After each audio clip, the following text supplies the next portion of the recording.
Assalamualaikum warahmatullahi wabarakatuh. Alhamdulillah, alhamdulillahilladzi arsala rasulahu bil huda wa dinil haq liyudhhirahu 'ala ad-dini kullih wa kafa billahi syahida.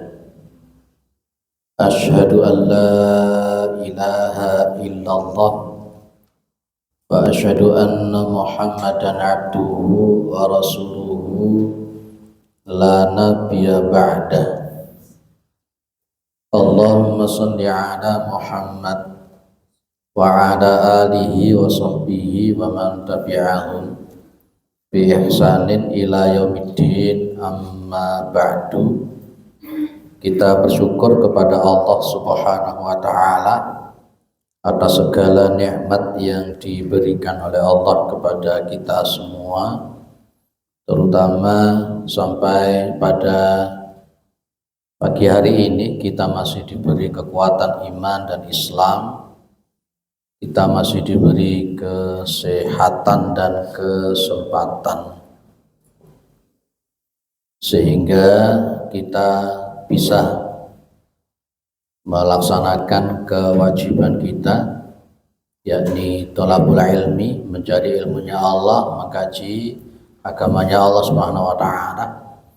Dan mudah-mudahan kesempatan semacam ini senantiasa diberikan oleh Allah kepada kita semua sampai nanti kita menghadap kepada Allah yang tentunya dalam posisi husnul khatimah. Salawat salam tetap terlimpahkan kepada Rasulullah Muhammad sallallahu alaihi wasallam sebagai khatamul anbiya wal mursalin, penutup para nabi dan rasul, yang tidak ada nabi lagi sesudah Nabi Muhammad sallallahu alaihi wasallam. Baik, kita lanjut. Di sebelumnya kita sedikit menyentil apa itu istilah tasawuf, ya, istilah tasawuf, dan sudah kita dudukkan perkaranya. Tasawuf yang kayak apa? Tasawuf yang benar dan tasawuf yang tidak benar, dan pemahaman tasawuf secara linguistik kebahasaan yang kayak apa, sehingga kalau Buya Hamka menyebut dengan tasawuf modern. Dan Ustadz Firanda, saya sepakat dengan ucapan beliau bahwa kalau tasawuf itu dalam arti tazkiyatun nafas, ya itu ya, kemarin sudah kita bahas itu. Dalam artian tazkiyatun nafas, pendekatan diri kepada Allah, menjalankan perintah, menjauhi larangan, membersihkan hati dari hal-hal yang tidak benar dan mengisi hati dengan hal-hal yang benar, maka itu berarti tasawuf yang betul. Kalau sudah seperti itu berarti otomatis juga diajarkan oleh Rasulullah Muhammad SAW. Lah di sini Syekh atau Imam Al-Ghazali ditanya berkenaan dengan masalah tasawuf yang semacam itu, dan kira-kira tata caranya bagaimana untuk masuk ke sana itu. Kira-kira kalau dalam bahasa kita itu thariqahnya, thariqah jalan yang ditempuh itu kayak apa, bagaimana untuk menjadi orang-orang yang dekat kepada Allah, untuk menjadi orang-orang yang bertakarrub kepada Allah, masuk ke dunia tazkiyatun nafas yang benar itu yang kayak apa, ya. Di sini saya simpulkan ada 4. Di sini ada 4. Di sini dikatakan fanaqulu qad wajaba 'ala saliki arba'atu umurin. Sungguh wajib 'ala salik, dari kata-kata salaka. Kan jenengan pernah dengar hadis man salaka tariqan yaltamisu fihi ilman itu, ya. Salaka itu fi'il madi, ya domirnya nanti mustatir. Kalau salikun itu berarti isim fa'il, yakni yang melakukan perjalanan, orang yang melakukan menempuh ya, jalan, itu namanya salik.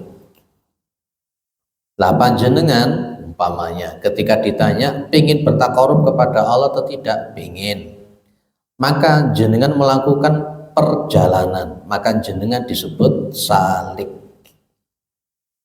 Ya, jenengan pingin pinter agama, kemudian panjenengan datang ke majelis taklim tertentu, maka perjalanan jenengan, maka jenengan itu juga disebut salik. Karena tadi hadisnya mengatakan man salaka thariqan. Itu.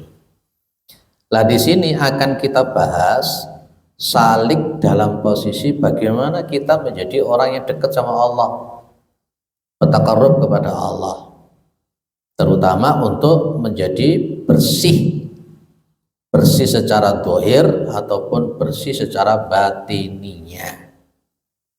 Kita ini nuwun sewu ya Ibu, kadangkala kita toharohnya, bersucinya itu hanya masalah fisik, bener ya, wudunya bagus, mandi besarnya bagus, gitu, mandi haidnya bagus, mandi nifasnya bagus, tayamum juga hafal, itu suci secara fisik. Tapi kita seringkali lupa untuk bersih-bersih, untuk toharah dari najis-najis yang sifatnya batiniah.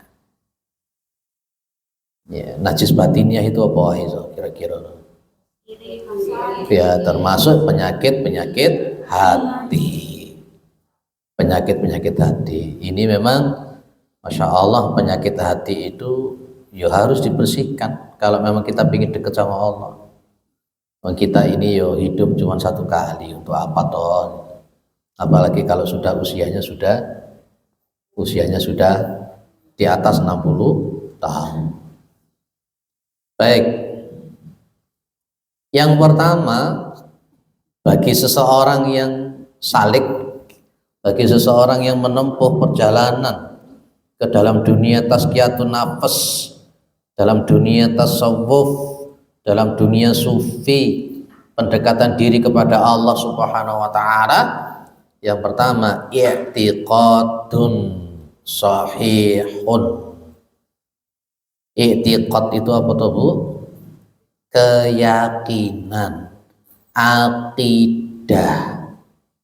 Sahihun yang sah, yang sahih, yang benar. Panjenengan kalau pengen deket sama Allah, poin pertama ya akidahnya dulu yang dibetulkan. Nuwun sewu, orang yang akidahnya tidak benar bisa tidak dekat sama Allah? Tidak bisa. Ora iso. Contoh yang paling gampang yang sering kali saya sampaikan di sini namanya tiarah atau tatayur itu.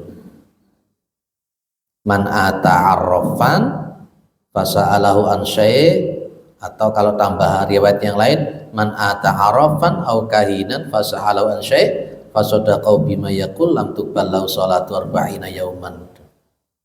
Barang siapa yang mendatangi paranormal, mendatangi dukun, dia bertanya, membenarkan apa yang dikatakan paranormal dukun, maka lam tuqbal lahu salatu arba'ina yauman. Ya salatnya tidak diterima selama 40 hari. Itu kan artinya akidah yang sudah tidak benar sini, sholatnya saja tidak diterima oleh Allah. Seseorang tidak akan mampu dekat sama Allah kalau akidahnya tidak benar. Terutama la yakunu fi bid'atun, jangan sampai ada akidah-akidah yang sesat. Jangan sampai ada akidah-akidah yang sifatnya bid'ah.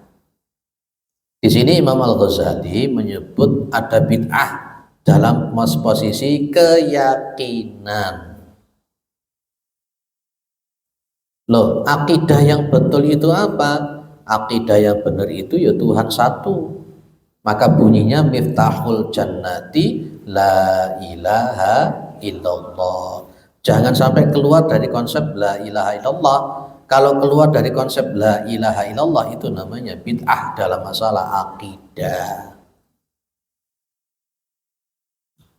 Untuk memudahkan konsep akidah dari ilah, ya tiada Tuhan selain Allah itu, ada kita yakin bahwa satu-satunya Tuhan, tempat kita menyembah, tempat kita berdoa, tempat kita beribadah itu hanya Allah. Itu orang menyebut dengan uluhiyah. Dan yakin kalau Allah sebagai satu-satunya zat yang menciptakan, satu-satunya zat yang mengatur, yang memiliki, yang menguasai, yang memberi rezeki, memberi kesuksesan itu hanya Allah. Itu namanya rububiyah. Dan juga ada namanya asma wa sifat, yakni Allah itu punya asma yang kita kenal dengan asmaul husna, dan ada namanya sifat. Allah punya sifat-sifat yang terkandung di dalam nama-nama Allah itu. Nah, itu 3 poin itu Ibu yang memang terus harus kita pelajari dan jangan sampai menyimpang dari 3 konsep itu. Asmaul husna umpamanya, jenengan sampai mana asmaul husnanya? Kalau panjenengan amati di dalam Al-Qur'an, asma wa sifat di dalam Al-Quran atau uluhiyah atau rububiyah di dalam Al-Quran itu jauh lebih banyak daripada yang lain. Dan rata-rata akhir surat atau akhir ayat itu mesti ditutup dengan nama atau sifatnya Allah. Itu pasti. Dan itu menunjukkan bahwa memang mengenal Allah dengan tauhid yang benar, i'tiqad yang benar, itu merupakan pondasinya. Pondasi beragama, pondasi ilmu agama itu ya ini i'tiqad yang sahih, mempelajari keyakinan yang sahih. Ibu, orang ibadah tapi akidahnya tidak benar, diterima atau tidak? Tidak. Masuk hafal Quran, ya. Dalil yang mungkin panjenengan bisa garis bawah itu surah Al-Ghasyiyah ayat 3 ayat 4. Al-Ghasyiyah ayat 3 ayat 4. Apa bunyinya itu? Amilatun nasibah tasla naran hamiyah. Yang namanya amilatun itu adalah orang-orang yang rekodoyo tenanan. Amilatun kan orang-orang beramal. Kenapa pakai amilatun? Ya kulu jama'in mu'anasun. Setiap jama' itu pasti mu'anas. Jadi orang-orang yang beramal, nasibatun itu artinya rekodoyo tenanan sungguh-sungguh. Apa? Ya rekodoyo tenanan sungguh-sungguh apa meneh? Apa meneh? Betul-betul melakukan peribadatan. Itu namanya nasibatun. Berarti orang-orang yang melakukan amalan, tenanan melakukan amalan, sungguh-sungguh melakukan amalan. Itu di ayat 3 itu begitu. Lah, di ayat yang keempat apa artinya? Tasla naran hamiyah. Masuk ke dalam neraka hamiyah, panas. Jenengan bisa memunasabahkan ayat 3 sama ayat 4. Apa munasabahnya? Di ayat 3 itu beramal luar biasa, kuat, hebat, tenanan. Kok di ayat yang keempat kok malah masuk neraka? Kenapa, Bu? Ya itu tadi keyakinannya. Di antaranya saya gabung menjadi 4 alasan ya. Yang ini kan satu alasannya. Alasannya apa, Bu? 4S. Salah sasaran. Tapi diawali dulu, salah niat. Alasan tadi amalan bisa ditolak tadi. Iya, tidak diterima tadi. S yang pertama itu salah niat. Nah, kita ini niati lapo mengaji ini, datang ke sini ngapain? Wah, iya, soalnya refreshing mana? itu refreshing. Kayak itu apa-apa akhirnya. Nomor loro salah, setelah salah niat, yang kedua salah sasaran.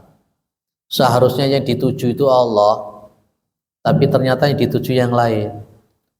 Namanya berlatih panahan itu sudah ada target.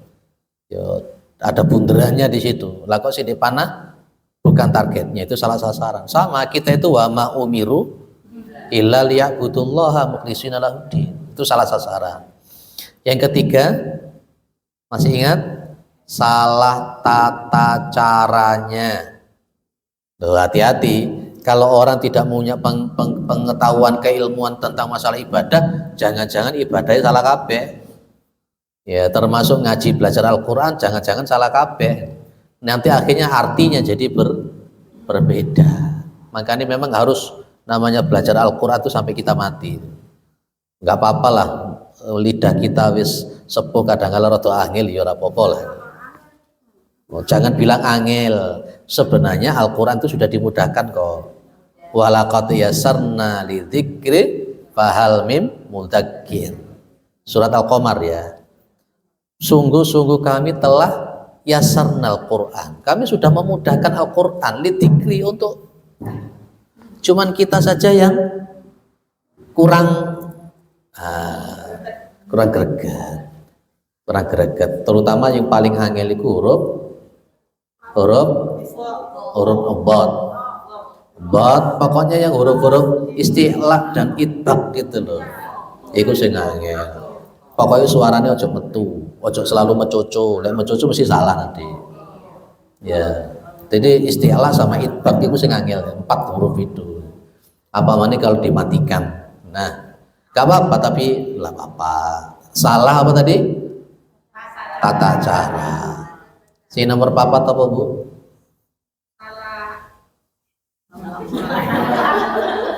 Salah perilaku. Salah perilaku itu bisa menjadikan amalan nanti kita bisa tertolak. Contohnya apa dulu masih ingat? Bolak-balik saya sampaikan di sini. Inna fulanatan yidkaru bikatrati sholatiha wa syamiha wa sodaqatiha itu loh. Ada seorang perempuan yang dia dikenal banyak sholat, dikenal banyak puasa, dikenal banyak sodaqah. Perilakunya kayak apa orang ini? Lisannya tidak bisa dijaga. Ghairu annaha tu'ti jirana bilisannya. Selain wanita ini tidak bisa menjaga lidahnya sehingga menyakitin tetangganya, mendolimi tetangganya. Akhirnya kata Nabi, iya finnar. 4 ini yang bikin amalan itu bisa ditolak oleh Allah. Pak kok angel? Enggak. Tinggal kita mau belajar apa enggak.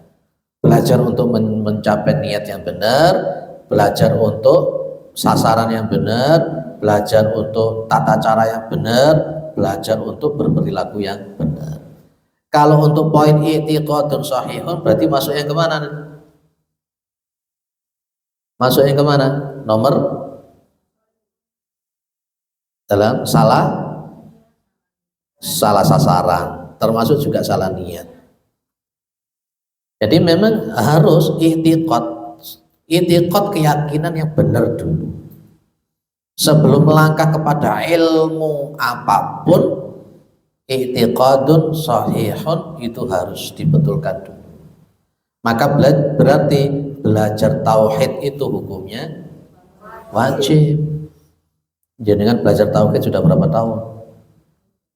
Punya buku tauhid di rumah berapa?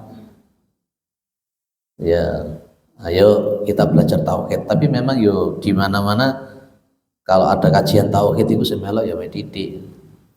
Ya, memang yo dianggap radikal itu apa nanti? Dianggap radikal. Baik, itu pertama harus i'tiqadun sahihun.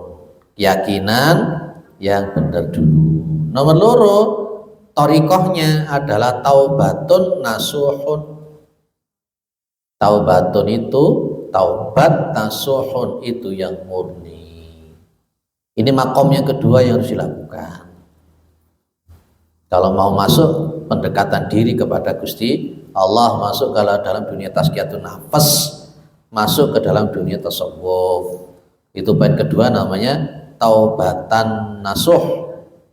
atau di dalam Al-Quran disebut taubatan nasuha. Ya ayyuhalladzina amanu tubu ilallahi taubatan nasuha, di surat At-Tahrim itu. Taubat nasuha dalam konsep apa? Taubat nasuha secara vertikal ataupun secara horizontal.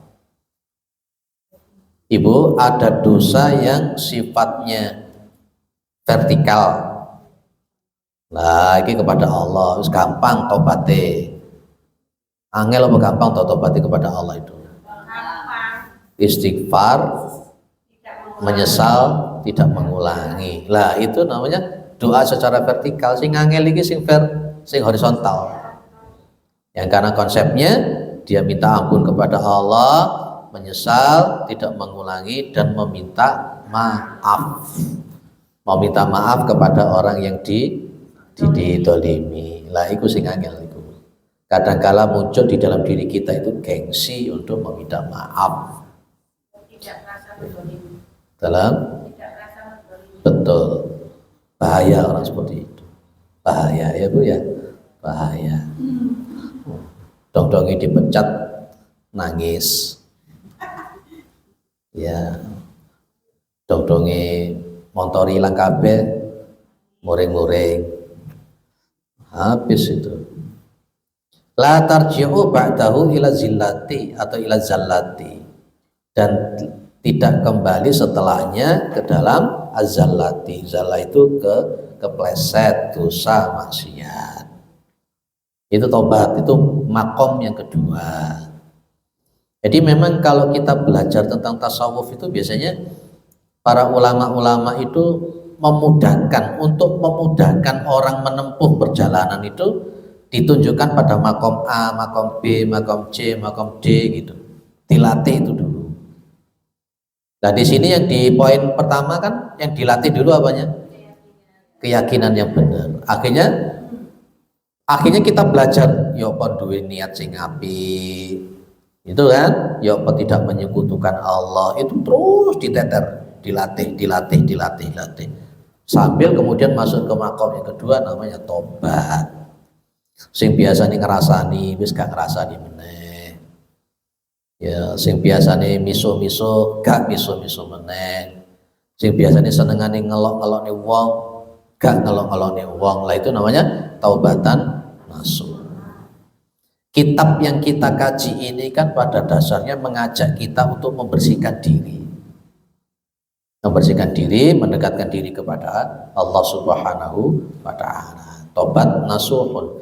Jangan sampai kita nanti mati kita belum bertobat. Ibu tak takoni jenengan, hari yang paling baik itu apa? Ada jawaban yang lain? Oh, semua hari baik. Senin, ono sing Jumat, ono sing Senin, ono sing apa, semua baik. Kalau sing ngomong Ahad ya. Apa Bu, hari yang paling baik apa Bu? Jumat. Ada yang lain enggak? Saya punya jawaban lain.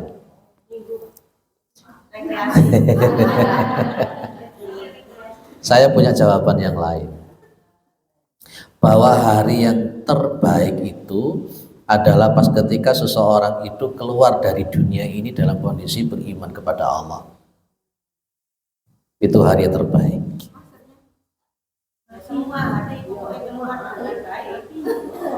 Panjenengan meyakini hari Jumat baik, lah tapi jenengan pas mati hari Jumat itu posisinya ndak beriman, yo elek. Betul ya? Berarti hari yang paling baik itu ketika jenengan mati itu dalam posisi wis tobat, beriman kepada Allah, itu hari yang terbaik. Iya. Bagi orang itu. Kira-kira iso kita ini nanti matinya dalam posisi seperti ini. Ya, tapi ya butuh khauf juga. Ya, saya kemarin ngaji di Permata Jingga itu ngaji tentang hadis rahmatku mendahului murkaku. Itu sudah di YouTube, sudah diupload di situ. Di situ saya menekankan kita itu hidup harus punya dua sayap, sayap khauf dan sayap roja, harus begitu bareng-bareng. Lain jenengan me roja tok nanti meremehkan dosa. Walau Gusti Allah Maha Pengampun iku ae wis tobaté. Tapi kalau jenengan itu menekankan khauf tok kok malah dadi putus asa. Dua sayap kita harus antara khauf dan roja. Clear ya? Kita yakini dalam konsep takarrub kepada Allah tasawuf, hari yang terbaik adalah hari di mana seseorang itu keluar dari dunia ini dalam posisi beriman, bertobat kepada Allah. Tak takoni meneh. Bulan apa yang paling baik?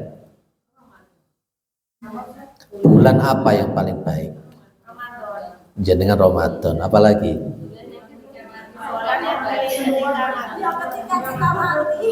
Allah. Bulan yang terbaik itu adalah bulan di mana orang itu di bulan itu adalah bertaubat kepada Allah. Meskipun jenengan mengatakan bulan Ramadan itu bulan terbaik, loh jenengan di bulan Ramadan gak tobat, ya podo ae.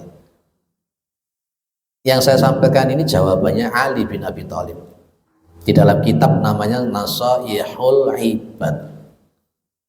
Yang saya kaji di Manarul Islam itu. Kalau hari Jumat 2 dan 3 itu kan ngaji Nasaihul Ibad itu. Ya. Itu jadi bulan yang terbaik itu adalah bulan di mana orang itu di bulan tersebut bertobat nasuha kepada Allah. Jadi duduk Safar, duduk Muharram, duduk yang lain-lain. Pertanyaan lagi saya, amalan yang paling baik itu apa?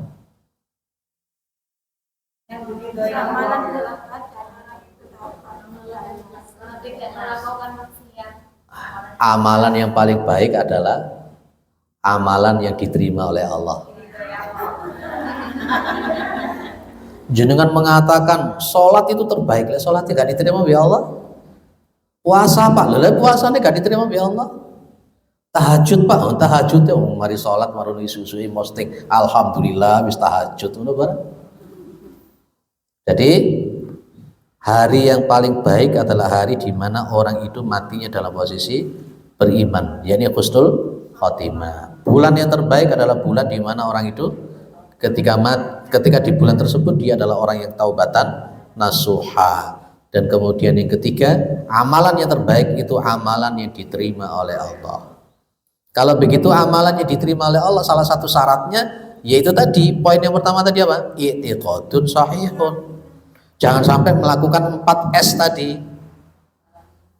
Ya. Dieling-eling 4S lah itu. Supaya amalan kita tidak ditolak oleh Allah. Lanjut.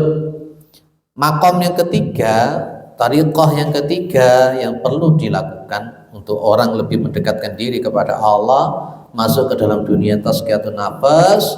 Yang ketiga, istirdaul khusumi. Istirdaul khusumi hatta la yabqa li ahadin 'alaika haqqun. Yang dimaksud dengan istirda itu minta ridho, minta halal, jaluk sepuro kepada orang yang didolimi, sampai tidak tersisa bagi seseorang pun alaika ing atase sira apa hakun hak, yang disebut dengan hakul adami. Ada namanya hakullah dan ada namanya hakul adami. Kalau sudah masuk ke dunia tasawuf, dunia sufi atau dunia tazkiyatun nafas, yo tidak boleh gengsi untuk membersihkan diri, minta maaf kepada orang-orang yang sudah didolimi atau dibuat salah. Nomor telu iki ya rada lumayan. Ojo sampai nanti pas ketika kita mati lah kok ternyata banyak orang-orang yang kita dolimi yang mereka itu tidak ridho sama kita, dan akhirnya nanti di yaumul qiyamah pahala-pahala kebaikan kita diberikan kepada mereka. Nauzubillah min dzalik. Kalau dalam posisi kita akhirnya kecelek, Aku biyen koyo ngaji ya di Ar-Raudhah biyen. Ngaji Makom Bayati sampai ilate melintir-melintir. Ya. Lah kok ternyata baru ngono didelok catatan kok gak ono ya. Lah hati-hati. Oh, berarti kita sudah setor pahala sama orang. Setor pahala. Hati-hati. Kita keketoke ya sepele kadang-kala tapi setor pahala bolak-balik nang orang. Kalau jenengan ngerasani uang berarti setor pahala. Dalam satu hari jenengan setor pahala piro. Lah itu namanya kita harus istirdaul khusum. Pak ngaji model ini medeni loh. Ya memang jenengan kudu diweden-wedeni. Oh kadang diwedeni ora wedi ya. Ya diwedeni kadang ora wedi. Umpamane dilus ya tambah bengkong terus enggak karuan. Maka nanti di dalam surah Ali Imran ya, ayat berapa itu? 130 atau 133. Yunfiquna fis sarra'i wa dharra, baru wal kadhiminal ghaidh wal 'afina 'anil nas wallahu yuhibbul muhsinin. Lanjut walladzina idza fa'alu fahishatan aw dzalamu anfusahum dzakarullaha fastaghfiru lidunubihim. Itu sebenarnya konsepnya. Kalau yang pertama adalah dia berinfak dalam posisi senang dan susah. Si nomor loro itu menahan emosi. Wal kadhiminal ghaidh. Orang muring-muring, gak muring-muringan, orang nesuan, orang baperan. Apa meneh? Jenengan muring-muring sedina piro? Kira-kira orang muring-muring itu kalau kita kaitkan dengan takdirnya Allah itu kayak apa ya kira-kira? Takdir itu yang berjalan. Siapa yang menentukan takdir? Allah. Lain jenengan kemudian nesu gitu kira-kira. Pak aku muring-muring. Lah apa kok muring-muring? Ya sembuh meneh lah ngono. Aku muring-muring iki takdir Pak, ya repot lewat dan ngono ya wis. Engko marono ngetak uang, sampean kok ngetak uang takdir Pak. Enggak boleh, bukan begitu pemahaman kita itu ya. Oke. Jadi setelah wal kadhiminal ghaidh wal afina ninas, apa itu? Memaafkan orang. Tidak hanya sekedar memaafkan orang, tapi wallahu yuhibbul muhsinin, dan Allah itu menyukai orang-orang yang berbuat baik. Ya memaafkan sekaligus berbuat baik kepada orang yang dimaafkan. Oh iku angel iki. Angel model ini. Wis ngekei sepuro, ngekei api kepada orang yang disepurani. Dan yang paling pokok berkenaan dengan yang nomor 3 ini adalah apabila dia melakukan fahisyah, ya perbuatan yang jelek, mungkar, maksiat, dosa, audolamu anfusahum, atau dia mendolimi diri mereka sendiri, maka dzakarullah, mereka ingat kepada Allah, fastaghfaru lidunubihim, kemudian mereka itu maka meminta maaf, memohon ampunan atas dosa-dosanya. Loh itu loh nomor 3 itu jenenge kok galak gampil. Sak galak-galake wong gampil ngekei sepuro. Sak galak-galake wong gampang njaluk sepuro. Itu jenenge galak gampil. Lek galak gampil ojo ngenteni riyo. Ya. Sadurunge metu riyo, sadurunge teko riyo wis mati dhisik piye. Nah, namanya konsepnya di sini istirdaul khusum. Wong Kanjeng Nabi saja minta maaf kok sama orang. Masa kita tidak mau minta maaf sama orang? Nah, oke, nomor 4. Ini juga penting. Kalau mau terjun dalam konsep tasawuf, terjun dalam konsep sufi, tazkiyatun nafas, ini nomor 4 yang harus dilakukan, tahsilu ilmi syariah. Tahsil itu kan artinya menghasilkan. Maksudnya apa? Ya berupaya untuk menggali ilmu syariat. Kemarin dulu pertemuan yang sebelumnya 1 bulan yang lalu sudah saya katakan banyak model-model tasawuf yang seringkali tidak sesuai dengan syariat. tidak sesuai dengan syarat. Kepinginnya itu mendekatkan diri kepada Allah, kepengin dekat dengan Allah, akhirnya mengamalkan wirid-wirid yang aneh-aneh. Juntrungannya orang cedek tambah kepada Allah, tapi tambah stres, depresi, kayak wong gendeng, ngono seperti itu. Banyak ya seperti itu, sampai dikatakan kabotan ilmu ngono barang. Kabotan wiridan ya, karena memang wirid-wirid sih gak jelas. Wirid yang gak jelas, jadi ini sampai ngeleng-ngeleng, apa ngeleng-ngeleng ya. Bahasa Jawanya linglung, kayak orang linglung itu, ngeleng-ngeleng. Jadi orang kata dulu ngeleng-ngeleng. Kakek wiritan itu kan ngamalong ini lah. Itu banyak yang terjadi. Maka Imam Al-Ghazali menyebut saat durung nyemplung ke dunia tasawuf, punya ilmu syariat dulu. Punya syariat dulu. Ada orang yang tahajud, dia wirid, bengi-bengi wiritan. Baru karena mungkin dia sudah proses tahajud, sudah mulai istiqomah, baru dong-dongi untuk bisikan-bisikan. Dan dia tidak ada bekal ilmu syariat untuk bisikan sing aneh-aneh. Wis gak usah sholat wis, awakmu iku wis makrifat hakikat. Oh, bisikane ngono, gak sholat temenanan. Lho ngene iki piye? Itu yang terjadi kalau kita bicara dunia tasawuf, itu mesti tidak lepas berbicara tentang salah satu tokoh yang di Indonesia itu sangat-sangat dikenal, namanya Syekh Abdul Qadir Jailani. Syekh Abdul Qadir Al-Jailani ya khalwat, tahajud, tiba-tiba ada cahaya yang putih terang gitu ya. Kemudian cahaya putih terang ini ngomong, Abdul Qadir, iki lo, kamu gak usah sholat wes, kamu sudah jadi wali. Nah, Syekh Abdul Qadir Jailani karena memang salah seorang tokoh tasawuf yang berhaluan syariat seperti Imam Al-Ghazali, seperti Syekh Al-Ata'illah As-Sakandari, seperti Al-Junaid Al-Baghdadi dan lain-lain, ngambil sendal dilempar sambil ngomong laknatullah alaika ya iblis, terlaknat kamu wahai iblis. Begitu kan, karena Syekh Abdul Qadir itu paham, tidak mungkin Gusti Allah menyuruh berhenti sholat, itu orang mungkin gitu loh. Makanya perlu kalau kita sebelum nempuh kepada dunia tasawuf harus ada ilmu syariat. Patokannya tasawuf itu siapa? Rasulullah Muhammad SAW. Betapa banyak orang ngaku marifat kok, lapo sholat yang penting hatinya api loh, ngono barang kok akhirnya clear ya. Makanya belajar syariat dulu.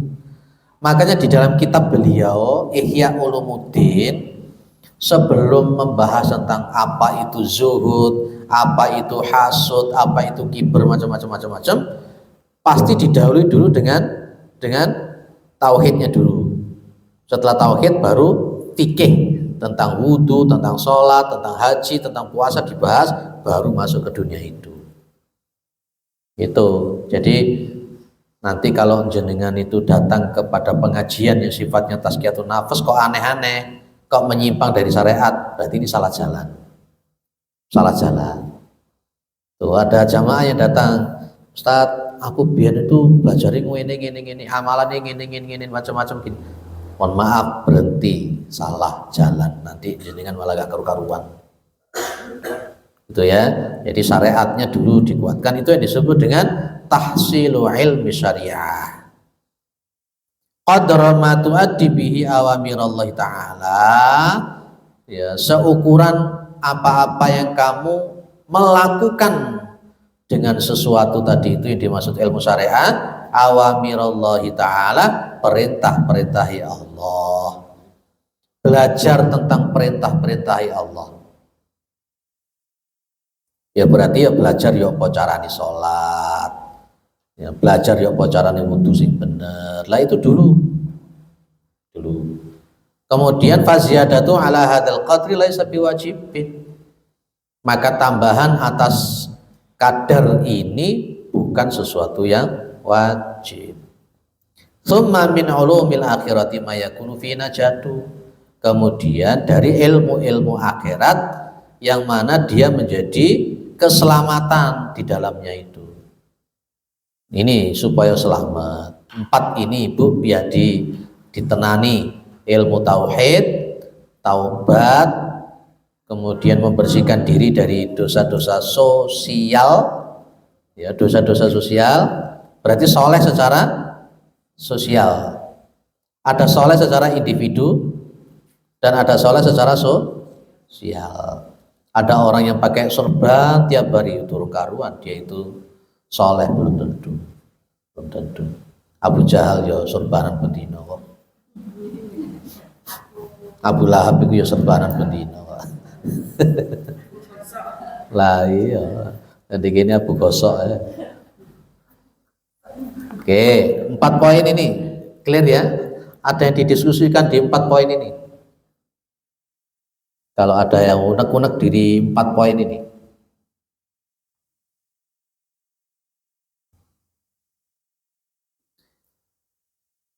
Oke.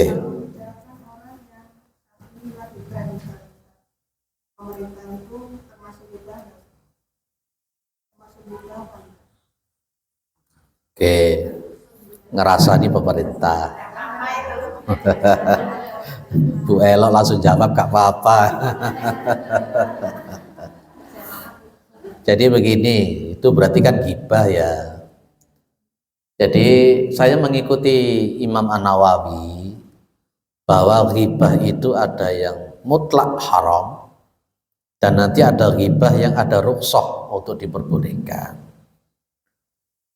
Kalau untuk ghibah yang memang ada rukhsah diperbolehkan di dalam rangka untuk menyumbat kemungkaran supaya tidak berlanjut. Atau mungkin seseorang itu dia menjadi saksi di pengadilan, dia otomatis kan membicarakan kejelekan-kejelekan orang. Nah, umpamanya ada seseorang itu yang di media sosial kemungkarannya begitu luar biasa, ketok moto, dan merusak semua umat skala makro, skala besar. Lah kita itu ndak tahu, ndak ngerti orangnya di mana, omahe yo neng di. Tapi dia secara instan di YouTube itu dia menengahkan memberikan materi-materi yang jelas-jelas sesat dan menyesatkan. Maka akhirnya ada seseorang kemudian dia membuat tayangan materi di dalam rangka untuk mengkanter kesesatannya dia. Nah itu boleh. Kalau tidak begitu habis, terutama masyarakat awam. Pemerintah ini, kalau saya berkenaan dengan pemerintah, saya mengikuti jalan yang pertama dulu, yaitu adanya an-dinu an-nasihah. Agama itu adalah nasihat, diantaranya untuk siapa? Li'a'immatil muslimin.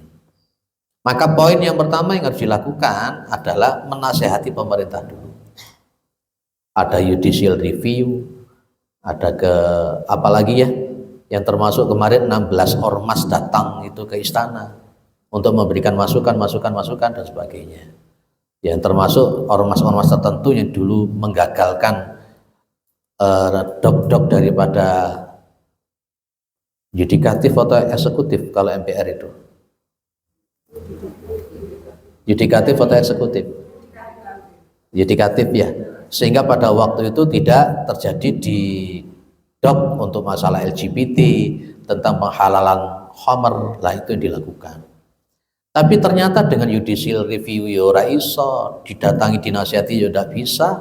Ternyata kebijakan-kebijakan semakin ngawur, DPR ya semakin ngawur, dan satu-satunya jalan itu adalah dengan dakwah melalui pengajian-pengajian, disampaikan kesesatan-kesesatan itu supaya tidak terus berlanjut.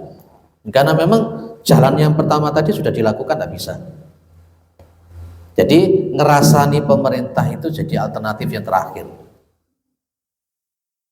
Dan ini sudah kita lakukan, ternyata yang masif, begitu masifnya sampai segitunya, sampai pajak sampai 800%, pajak sampai 1000%, dan ternyata kemudian mereka yang duduk di atas sana itu ya jadi crazy rich. Mengontol Ducati, Ferrari, Harley Davidson, jam tangani regane 11 miliar. Tapi memang ya Bu ya, jenengan pas ketika memilih wakil rakyat itu memang jenengan sudah mewakilkan semuanya. Oh, nggak pernah milih. Lah lek gak pernah milih lek ngono piye ceritane? Rakyat itu kepingin mobilnya bagus, ya sudah diwakili oleh mereka kan. Rakyat itu pengen uangnya banyak, ya sudah diwakili oleh mereka, uangnya banyak. Mereka rakyat itu pengen omai bagus-bagus, ya sudah diwakili oleh mereka. Makanya memang kalau, dan tadi pagi saya mengatakan bahwa namanya wakil itu harus nomor 2, bukan nomor 1. Maka Undang-Undang Dasar 45 mengatakan kedaulatan itu di tangan rakyat, bukan di tangan ulil amri sebenarnya konsepnya. Tapi ternyata yang menarik itu tadi kayak ngono kuwi, memang betul-betul mewakili segalanya. Masa untuk kos saja 50 juta. Nah, jari ini satu harinya 3 juta. 3 juta kali 30 berapa? Cuman berapa? Lah itu loh. Jadi berasnya 12 juta sebulan. Jadi memang itu, jadi ya wis ngono ae. Saya tidak bermaksud mengerasani, tapi memang dari para ulama memang kadangkala memang perlu untuk seperti itu supaya kita lebih bisa mendoakan mereka dan sebagainya. Ada jamaah saya mengatakan, angel Ustadz didongakno. Modelnya ngono kuwi. Nah, makanya nanti jenengan lek nyoblos aja ambil merem. Tapi lek jenengan nanti gak nyoblos, engko sing dadi sing elek-elek ya salah jenengan sing gak nyoblos. Tadi pagi ada ibu-ibu ngomong, saya nyoblosnya sudah benar Ustadz, tapi ternyata KPU-nya loh, ya wis boleh ngono. Yang seharusnya gak jadi. Lah itu yang bermasalah. Wis ngono Ibu.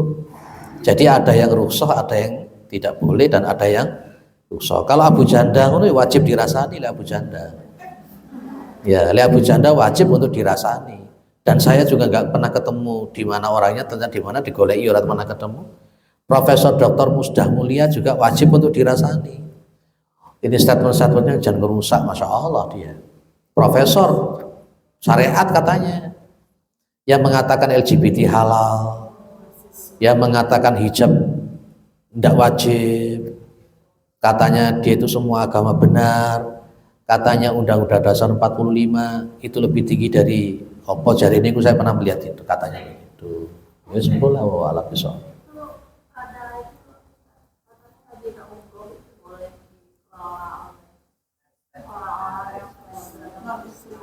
Lah ya itu ya model-model.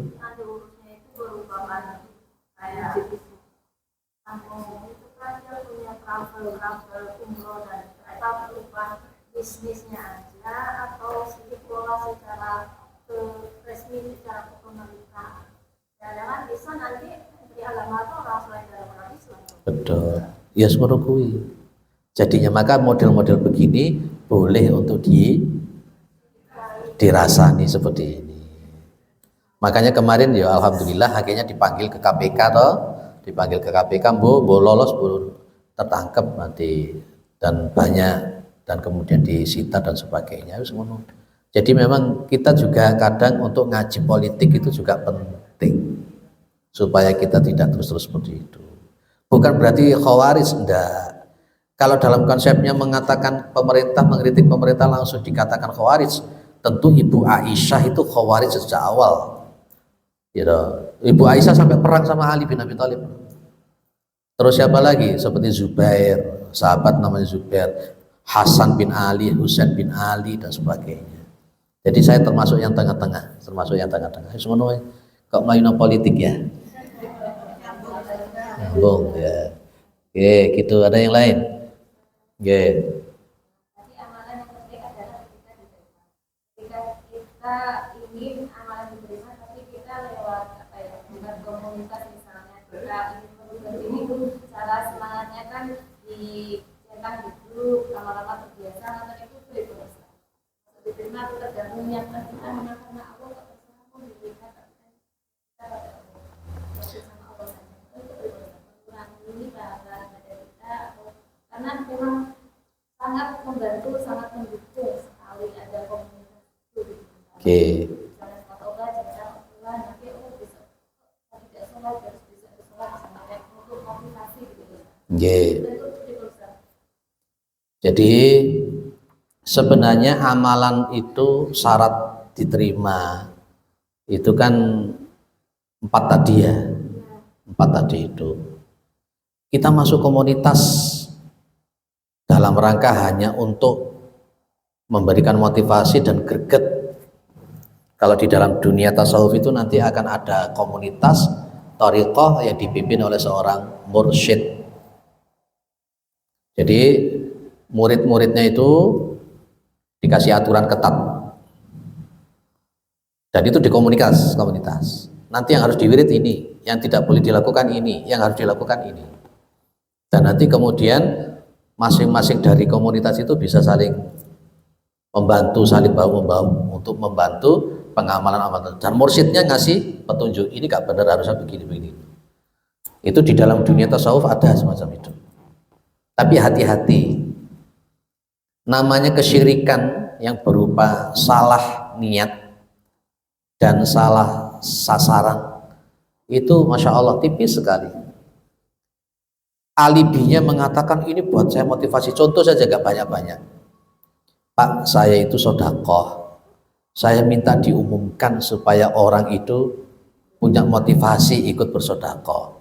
Itu niat saya Pak, tenanan lah seperti itu. Tanyakan kepada hati yang paling dalam. Boleh-boleh saja dalam konsepnya kita bertorikoh dengan catatan yang benar, ya, tapi tidak boleh kemudian ada aturan-aturan yang menyimpang. Dan tanyakan kepada hati tenanan ketika kita itu memposting di komunitas tersebut, wah aku tadi sudah salat duha begini, ikut tenanan yang memang betul untuk memotivasi, atau jangan-jangan ada takjub, ada riya, ada sum'ah, ada ujub. Itu yang harus kita hati-hati. Kayak seperti tadi saya katakan tadi itu, pas ketika habis tahajud paginya nulis alhamdulillah aku habis tahajud. Nah, modelnya seperti itu. Yang tahu persis itu adalah orang itu sendiri. Yang tahu ikhlas atau tidak ikhlas, dan tentunya Allah Subhanahu wa taala paham. Nanti di yaumul qiyamah akan muncul wa hussila ma fis sudur. Apa-apa yang ada di dalam hati nanti akan dibuka semua oleh Allah. Ya, itu hati-hati. Di sini juga punya komunitasnya juga ada. WA-nya juga punya grup juga ada. Oh, mungkin grup WA-nya sekedar untuk meng-share ilmu-ilmu pengumuman, atau mungkin share ilmu tentang tajwid. Ini istilah itu begini, di-share. Oh, ini itbaq itu begini, istifal itu begini, sopir itu begini, macam-macam. Bukan sopir ya. Ya, gitu. Ya memang yang melintir tidak apa-apa, jangan putus asa. Itu nggih jawaban saya, panjang kali lebar. Kalau yang namanya riya itu apa, Ustaz? Riya itu begini, saya pakai patokan seperti yang dikatakan dalam kitab Fathul Majid di bab riya. Yang namanya riya itu, kita buka kok suwen. Riya itu orang yang memang punya kesengajaan. Ya, riya itu adalah orang yang punya kesengajaan untuk menampakkan amal. Poin pertama, cirinya orang riya itu sengaja menampakkan amal. Lah ketika menampakkan amal itu, niatnya yang kedua adalah supaya dia itu dipuji. Ya, tapi sebelum dipuji dia minta untuk supaya dia nanti dapat dilihat, setelah dilihat baru dipuji. Kalau ada 3 unsur ini berarti dia riya. Dia sengaja memang menampakkan, sengaja menampakkan untuk bisa dilihat, dan begitu akhirnya dia minta, kepingin dalam hatinya untuk bisa dipuji. Itu namanya riya. Riya itu dari kata-kata ro'a. Ro'a itu artinya melihat. Jadi dia menampakkan suatu amal karena pingin. Loh Pak, kalau bagaimana dia hanya sekedar menampakkan amal tapi sama sekali tidak ingin dilihat dan tidak ingin dipuji. Nanti kalau dia sudah punya niat untuk sengaja mengamalkan, dilihat melihat sengaja menampakkan amal itu nanti mesti larinya ke dua belakang itu tadi. Nah, kecuali kalau memang jelas amalan itu harus terlihat sama orang seperti sholat jamaah itu sudah otomatis jelas ya. Lah di situ akhirnya nanti munculnya yang di nomor 2 dan nomor 3. Gitu ya. Jadi kalau panjenengan sudahlah sejak awal sudah buang jauh-jauh untuk sengaja menampak-nampakkan. Karena nanti kalau sudah sengaja menampak-nampakkan nanti akan nomor 2, nomor 3 biasanya nanti melok ikut. Gitu. Dan kalau umpamanya terpaksa memang harus tampak, maka nomor 2 dan nomor 3 harus dihilangkan. Nah, kalau tampaknya untuk yang berdakwah harus dijaga nomor 2 dan nomor 3. Ya nomor 2 dan nomor 3 harus dijaga. Kayak seperti saya ini. Saya tampak untuk dakwah, apalagi menampakkan Arab yang gundul-gundul model ini. Ini maka nomor 2 dan nomor 3 ini harus betul-betul hati-hati. Engkau dong-dong yang muncul, ini paling pinter aku, ngono kira-kira. Loh ini loh saya begini, lah itu tidak boleh. Jadi 3 ini 1, 2, 3 itu saling mengkait-mengkait. Jadi kalau untuk poin yang pertama kalau sudah terjadi, dalam artian mungkin tidak sengaja kita menampakkan nomor 2 dan nomor 3 harus hati-hati. Lah biasanya kita itu muncul nomor 2 dan nomor 3 itu muncul pas ketika di tengah-tengah perjalanan. Pas ketika jenengan sholat, Allahu Akbar, awalnya niatnya bismillah, niati karena Allah tok. Pas ketika sholat di tengah-tengah muncul. Ono tetanggane teko, ono bojone teko, ono suaminya datang. Akhirnya muncul niatnya jadi berubah. Itu yang harus hati-hati. Clear? Sering toh jenengan kedatangan hadisun nafsi istilahnya, persitan hati untuk kepingin dilihat, kepingin dipuji. Sering toh? Sering atau tidak pernah? Sering ya? Sering. Yang jenengan lakukan apa ketika sering begitu? Istighfar toh, tapi dilanjut no. Nah, istighfar berhenti total, langsung kembalikan kepada niat yang awal. Ada yang lain? Apa? Riyadhah itu berlatih, latihan, tirakat. Sebenarnya kalau bahasa Arab linguistik riyadhah itu artinya olahraga. Di dunia linguistik bahasa Arab, riyadhah itu kan artinya olahraga.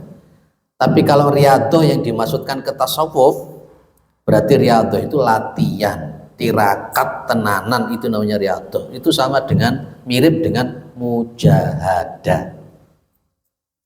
Lah mujahadah nanti ono gandengane, ada yang namanya murabitoh, ada muhasabah, ada muraqabah, ada muaqabah, ada muatabah. Itu gandengannya di situ. Nanti kita akan ketemu di sana pelan-pelan. Biar gak melompat jauh. Ini di sini. Saya kasih dulu ya. Namanya kita itu pergi ke Surabaya atau naik ke gunung, itu mesti kan ada pos-posnya. Ibaratnya kan kita masuk ke dunia tasawuf itu kan naik gunung ya, berat. Maka ada pos-posnya, saya kira. Kita masih masuk pos pertama aja dulu sih. Nanti masuk ke dalam, semakin ke atas, nanti sampai puncaknya kepada konsep tauhid yang benar. Jadi kita harus riyadhah memang. Riyadhah itu memang harus latihan tenanan wis. Sing biasanya kakean ngecepret, latihan gak kakean ngecepret.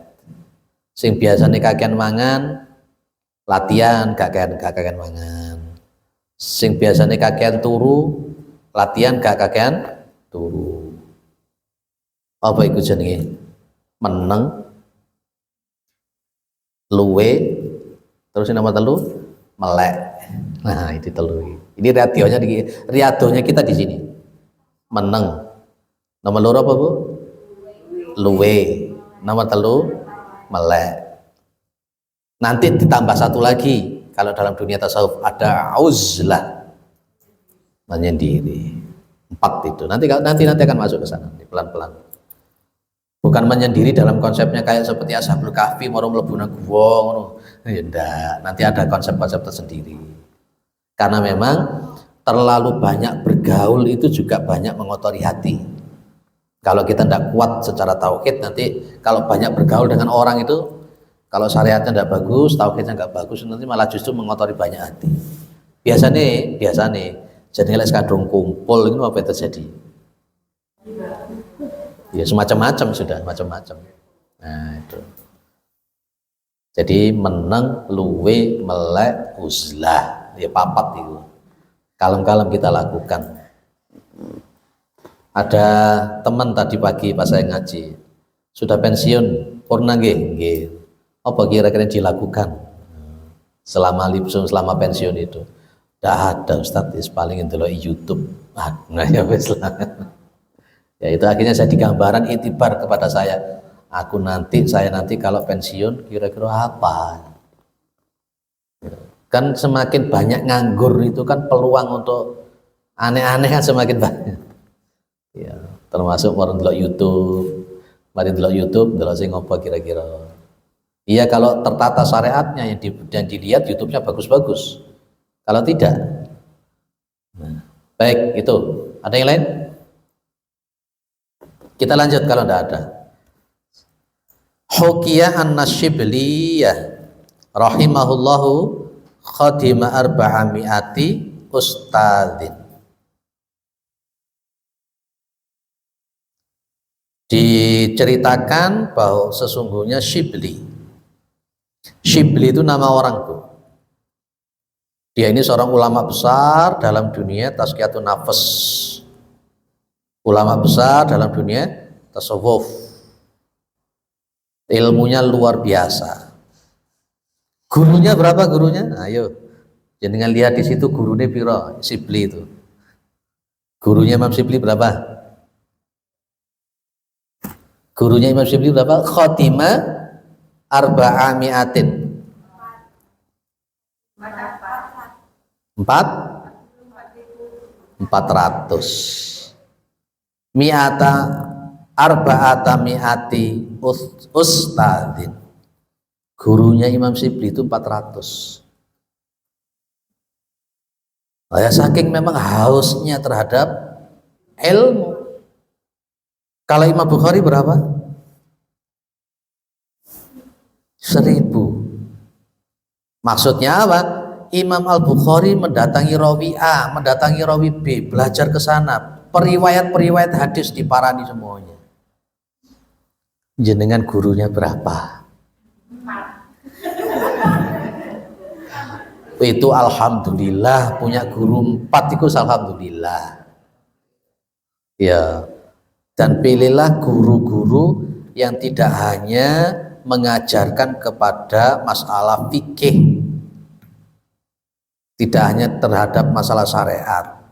Ambillah guru-guru yang memang bisa mampu untuk menjadi mursyid, menunjukkan kepada sesuatu hal bagaimana caranya membersihkan hati, bagaimana caranya untuk mendekatkan diri kepada Allah, bagaimana untuk caranya bertobat, bagaimana caranya untuk berriyadhah, bagaimana caranya untuk mujahadah. Pilih guru-guru yang semacam itu supaya hidup kita ini gak kering. Kalau orang itu hanya sekedar fikih saja itu berat loh ya. Saya ingin ini dulu pernah tak bahas di masalah Bulughul Maram ya. Orang itu kan kalau ibadah hanya sekedar fikih, wes hancur nanti. Kita harus nyampe pada tingkatan irfan, bukan hanya sekedar fikih tapi juga harus irfan. Dulu pernah tak sentil di Bulughul Maram dulu, lali ya. Pas udah masuk, jawaban sih paling penak. Jawaban yang paling penak. Kati ngomong lali gak wani, ngomongnya gak masuk. Untung gak ada absen ini. Karena finjere. Jadi dulu tak contohkan begini. Orang itu kalau laki-laki itu kan auratnya sebatas pusar sampai lutut. Akhirnya dia itu sholat hanya memakai celana panjang sebatas lutut, yang di atasnya tidak pakai baju. Loh, lah kalau secara fikih orang sholat seperti itu kan ya sah, itu sah. Tapi kalau secara irfan ya nggak kena. Maka kita bicara tentang tasawuf ini pendekatannya lebih cenderung pada konsep irfan. Apa? Ya adab, ya etika, ya tadi itu tazkiyatun nafs, itu irfan. Berarti kita itu bicaranya konsepnya di situ letaknya, tidak hanya sekedar fikih. Kalau orang itu hanya sekedar fikih ya semono ku mau akhirnya. Nah, ngono ku mau. Baik, ada estetikanya, estetika.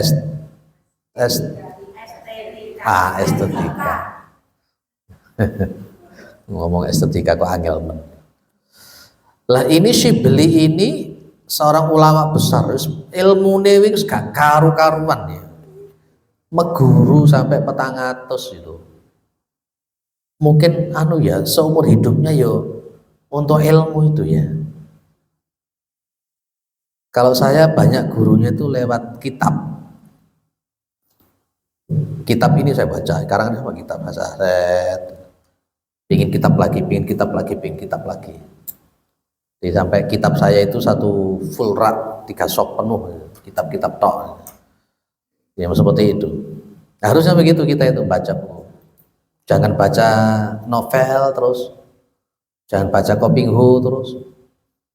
Nah, harus baca kitab, refreshing kepada kitab para ulama terdahulu. Buku hadisnya jenengan di rumah ada berapa? Ada 5. Oh 2, apa? Sahih Bukhari, Sahih Muslim. Oh, ya. Oh Bulughul Maram sama hadis. Oh, kitab tauhidnya ada berapa di rumah? Lah itu wong kita ini beli A, beli B, beli C bisa, masa beli buku 1 bulan sekali aja kok Kak? Oh nggak ada tempatnya, Masya Allah. Oh enakan mendengar. Ya wes ngono ae wes. Penan mendengar. Berarti nggak ono anu ya. Baik. Syibli ini mengatakan ya dia kan punya 400 guru. Dia ngomong wa qala qara'tu arba'ata alafi haditsin. Saya telah membaca berapa Bu? 4.000 hadis. Dia membaca 4.000 hadis. Jadi kan sudah berapa ribu yang dibaca?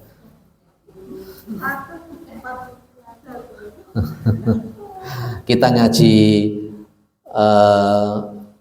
Arba'in An-Nawawi di Grebek itu juga selesai. Sekarang masih 38. Ini Syibli membaca 4.000 hadis. Masya Allah. Masya Allah. Ternyata kita ini belum ada apa-apanya dibandingkan ulama terdahulu. Tidak hanya itu, summa ikhtartu minha hadisan wahidan amiltu bihi. Kemudian aku telah memilih dari 4.000 tadi hadisan wahidan, 1 hadis. Berarti beliau ini 4.000 hadis itu tidak hanya sekedar dibaca, dipahami, dikoncei, baru kemudian beliau menyimpulkan mungkin 1 hadis inilah yang mungkin mencukupi untuk mewakili yang semuanya. 4.000 hadis, Masya Allah. Wa khalaitu masiwahu, dan saya ya menyampingkan, artinya mengosongkan dari yang selainnya. Maksudnya dia memilih 1 hadis itu yang menurut beliau memang bisa mewakili dalam konsep kehidupannya itu.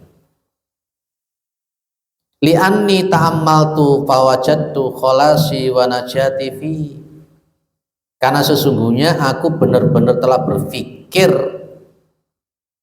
maka aku menemukan kholasi wa najati, menemukan keselamatanku fihi, di dalam satu hadis tadi. Ini berarti beliau sinaune tenanan, moco hadise tenanan, petang ewu diwaca situ dipahami, dan kemudian dipilih satu yang menurut beliau mampu untuk beliau amalkan dalam kehidupan. Mungkin kita juga perlu meniru siapa tadi? Shibli tadi. Dari sekian hadis yang kita baca, sekian ilmu yang kita baca, mana yang memang paling mudah kita ingat dan kemudian kita amalkan, karena itu menyangkut dari amalan-amalan yang lain. Hadis apa Bu yang paling jenengan ingat dan paling bisa diamalkan dan terus diistiqomahkan, apa kira-kira yang paling enak? Lah itu, saya kira itu cocok. Untuk mengamalkan satu itu saja sudah setengah mati kita itu, innamal a'malu binniyat itu. Karena semuanya tergantung dengan niat. Dari sekian ratus ribu hadis, cekel innamal a'malu binniyat, diiling-iling terus. Nah itu Imam Syibli juga gitu, begitu. Ya syukur-syukur kalau panjenengan bisa menghafal dari sekian hadis dan bisa diamalkan semuanya. Karena sistemnya tadarruj, bertahap, mana yang panjenengan bisa dulu. Pak, saya tadi ingatnya 4S, ya wis 4S itu dulu ya. 4S tadi itu. Baik, apa sih yang diingat-ingat yang dianu oleh Imam Syibli? Hadisnya ini loh. Wadzalika anna Rasulullah sallallahu alaihi wasallam qala li ba'di azwajihi li ba'di ashabi. Yang demikian itu sesungguhnya Rasulullah Muhammad SAW bersabda untuk sebagian sahabat-sahabatnya.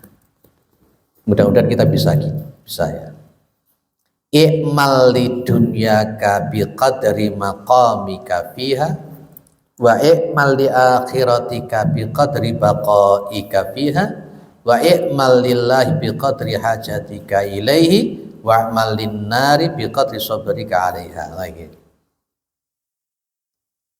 Pertama, i'mal li dunyaka, beramallah untuk duniamu, biqadri maqamika fiha, berkenaan dengan kadar perkiraan makom atau kamu bertempat tinggal di dunia itu. Beramalah di duniamu berkenaan dengan perkiraan lamanya kamu tinggal di situ. Ngono sepenak ngono kuwi. Berhenti di sini. Kanjeng Nabi berarti menyuruh untuk mengejar dunia atau tidak di sini?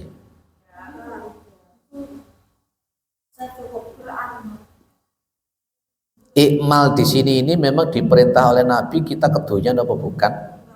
Bukan.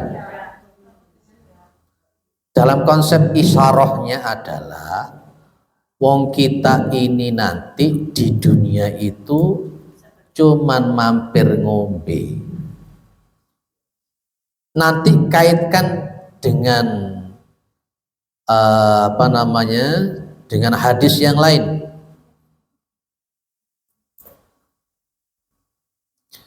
Bahwa Rasul Muhammad SAW menyebut bahwa kita itu seperti orang yang orang yang sekedar lewat saja, abiri sabilin itu. Maksudnya dari poin pertama ini, silahkan kamu beramal, tapi kamu di dunia itu tidak lama dan kamu nanti juga akan dimintai pertanggungjawaban. Boleh kita mengatakan loh, berarti kita memang boleh mengambil dunia, silakan. Karena memang Robbana atina fid dunya hasanah. Boleh kita mengambil uang, boleh kita bekerja, boleh jadi orang kaya, tapi ingat, kekayaan itu bukan jadi tujuan, tapi kekayaan itu menjadi alat untuk mendekatkan diri kepada Gusti Allah. Oke, kira-kira berapa lama sih kita di dunia? Paling 60 sampai 70. Kalau di akhirat berapa? Khalidina fiha abada. Kita kadangkala lebih memilih yang pendek daripada yang panjang. Yang pendek cuma 60 sampai 70, sementara yang panjang khalidina fiha abada. Abot-abot ngejar yang sementara sehingga yang akhirat ditinggalkan. Ngono iku lho maksudnya. Maksudnya Imam Syibli itu, maksudnya Rasulullah kepada sahabat itu. Silakan di dunia ini tenanan wis, di dunia tenanan ya kerja, ya usaha, ya apa, silakan. Tapi ingat bahwa di dunia itu cuman sementara. Sehingga andai kata kita oleh Allah dikasih jalan ekonomi, dikasih oleh Allah jalan skill, dikasih oleh jalan ilmu, maka ilmu, skill atau ekonomi itu digunakan sebagai alat wajahadu bi amwalihim wa anfusihim fi sabilillah. Nomor loro, wa'mal li akhiratika bi qadri baqaika fiha. Dan beramalah untuk akhiratmu berkenaan dengan perkiraan tinggalmu, bertempatmu nanti di dalamnya. Surga apa neraka. Kira-kira begitu. Dan juga di akhirat itu tadi apa? Khalidina fiha. Tinggal milih saja. Lek orang itu akalnya sehat ya mesti milih sing surga. Ada yang kepingin masuk neraka? Lu temenan.